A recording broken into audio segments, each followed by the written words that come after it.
Truth be told, I had a little bit higher expectations for the reboot of Sex and the City, and just like that, I did a whole podcast episode on it. I'll link it in the description bar below.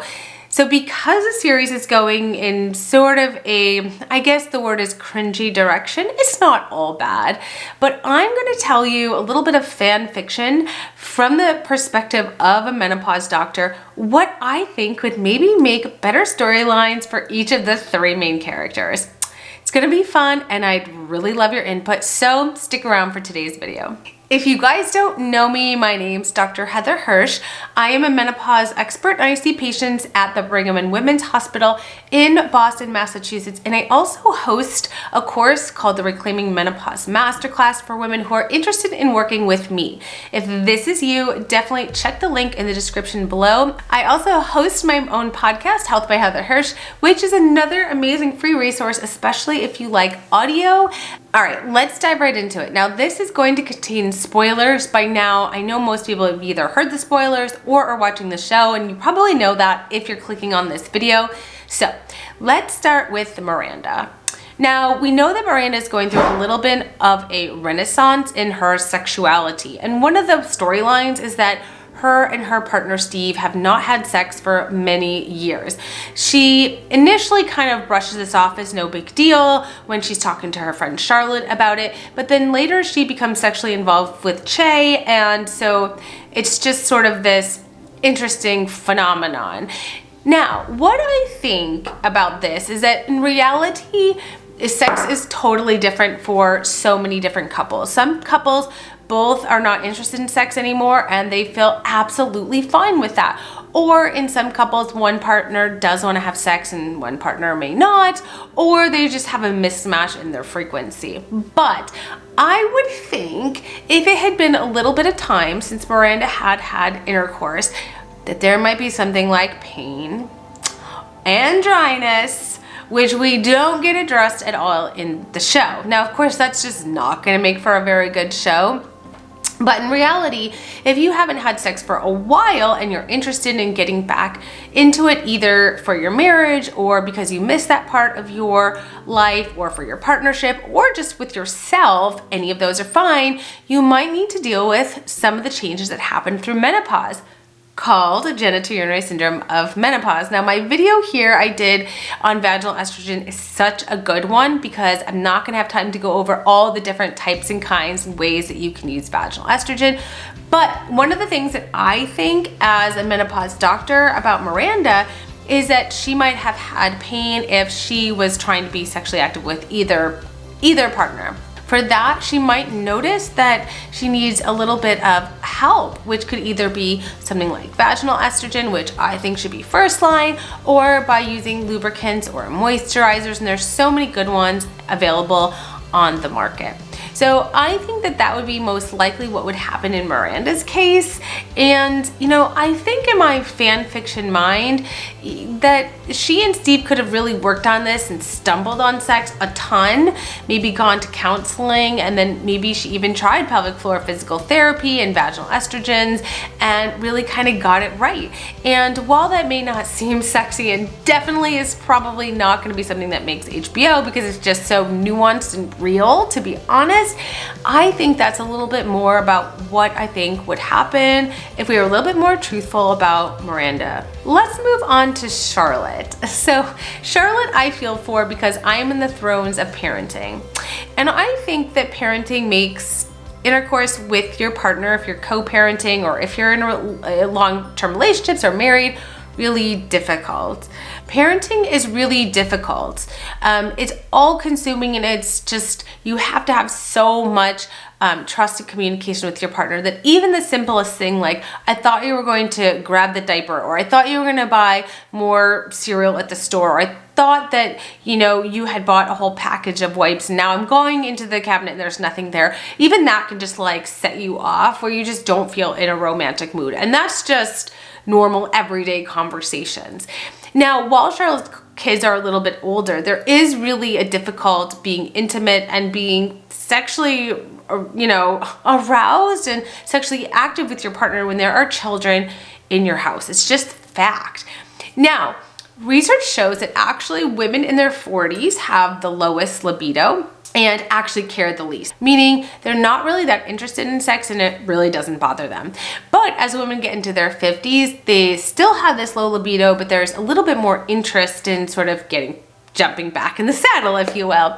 And so again, children and parenting can put so much strain on relationships that it can make it very difficult. And at the same time, your partner is sort of seen as this person who's trying to survive all this stuff with you and knows so much and sees so much that there's very little left to mystery at the end of the day. So I would love to see Charlotte and Harry sort of exploring that in how their sexuality and their sex lives could be enhanced or sort of revamped, even though they have children in the house. You know, I would say a couple things that Harry and Charlotte could do, especially because they have the funds to do so, is maybe travel, go somewhere on a trip, leave their apartment, go to a different city, a different country, and just sort of be by themselves.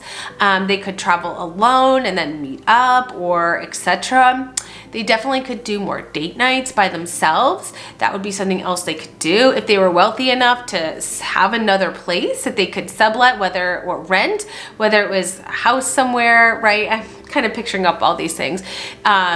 You know, kind of in the Hamptons, like Carrie and Big did. They could have this other place where they go to, where they can sort of become these different people in a way to kind of keep their sexual health alive. And it is really important because it is definitely the thing that can keep you from being sort of in this roommate-like situation where Miranda and Steve are, which doesn't mean that it's wrong.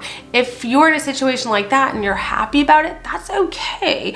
But if you do want to keep this spark, if you do want to make that there's something a little different between you and just a friend, there's things that you could really do.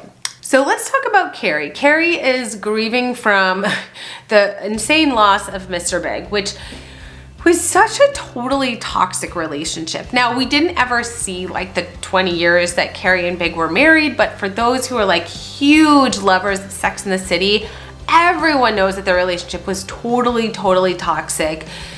Big just kind of never really gave himself up for her, never really put her first, married somebody else, had an affair with her, like never really respected any of her boundaries, and they probably shouldn't have ever have ended up together. I really think, and a lot of people think, that the way the show ended when, you know, he rescued her in France was just so goofy, and looking back, like however many years it's been, 15, 20 years, it really doesn't align with what we think today. Like ideally, Carrie would have realized that like she could do better and that maybe she had a lot of insecurities that she never really worked through. So anyway, she marries Big and then he dies. I would also love to see Carrie go to therapy.